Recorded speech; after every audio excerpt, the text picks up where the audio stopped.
Hello, I'm Cerberus Dark One and this is What's on eShop. This month I thought we'd start with the big releases for a change, as Persona 3 gets reloaded for the Switch 2, demo available.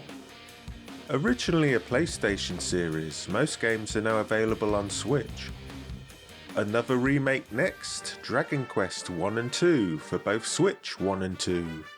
Following on from the third HD 2D remake that was set before these two, which is the order you're supposed to play them in. This actually looks pretty good. Another set of Origins with the Mortal Kombat collection, which seems to include most of the early games, including some portable editions, spin-offs, and a documentary with the creators. A Switch 2 release, Full Metal Schoolgirl, where a fully armed cyborg schoolgirl storms a 100-story skyscraper of a mega corporation, battling drones, all while being live streamed. Okay, well, that's certainly a game. Over to an extended mid-price section, which really has the majority of releases this month, like a remake of the classic beat-em-up Double Dragon. In fact, remake might be the unofficial theme this month. There are a few. Another beat-em-up with a roguelike twist in Absalom, where you battle through a conquered realm with the forbidden magic of 4 heroes, solo or co-op, including online co-op, which is good. The art style just looks fantastic as well. Becastle, the city builder crossed with tower defense.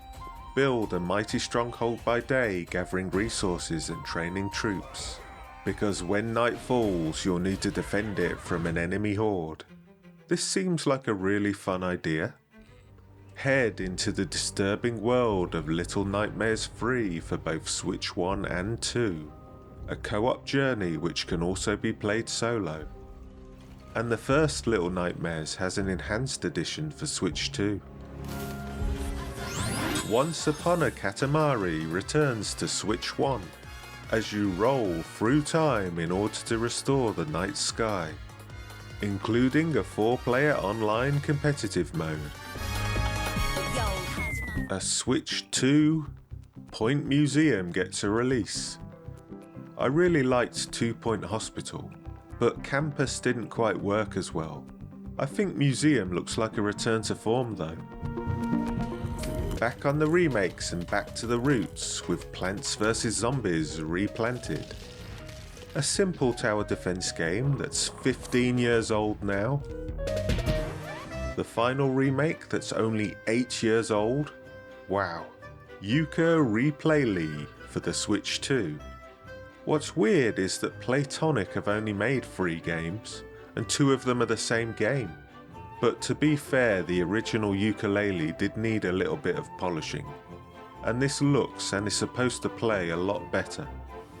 The final game this month is Power Wash Simulator 2 for Switch 2. It has online and split screen co-op.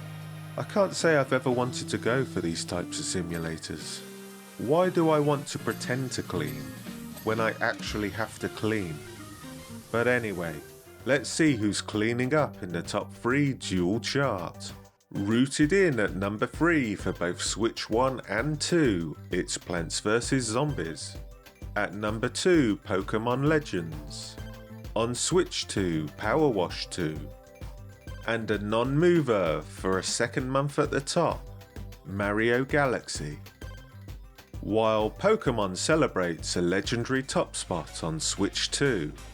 Of course, a new Pokemon game was always going to do well, but this time more than any other, there's been a lot of complaints of laziness, and it's kind of hard to deny, in visuals at least, and the fact that there was pre-release DLC, which has part of the story on it, priced at 50% of the game? Jeez. In other news, Luigi's Mansion has just been released on the GameCube app. Pikmin 4 gets a free Switch 2 update in November.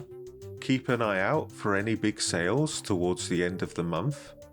And I'll see you again in December for a special episode of What's on eShop.